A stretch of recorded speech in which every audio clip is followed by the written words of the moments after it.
बिस्मिल्लाहिर्रहमानिर्रहीम अस्सलामु अलैकुम वरहमतुल्लाहि वबरकातुहू। आबिद राजा चैनल की तरफ से आज मैं अपने दोस्तों को कुरान पाक की एक आयत का तर्जमा बताऊंगा कि सदका कैसे ज़ाया होता है। यानी जो सदकात आप करते हैं तो वो किन तीन सूरतों में ज़ाया हो जाते हैं, आपको उसका सवाब नहीं मिलता। तो शुरू करते हैं। बिस्मिल्लाहिर्रहमानिर्रहीम। सदकात ज़ाया होने की तीन सूरतें। नंबर एक, एहसान जितलाना, तकलीफ देना, रियाकारी।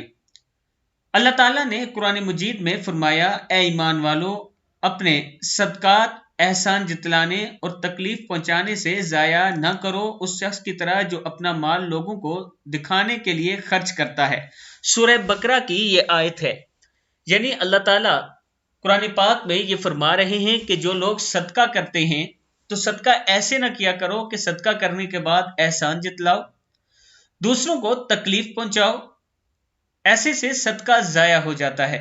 और दिखलावे के लिए भी सदका ना किया करो, इससे भी आपका सदका जाया हो जाएगा। अल्लाह ताला हम सबको ऐसे अमल से बचाए।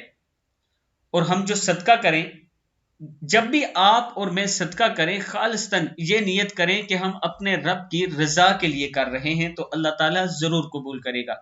अस्सलामु अलैकुम वरहमतुल्लाहि वबरकातुहू।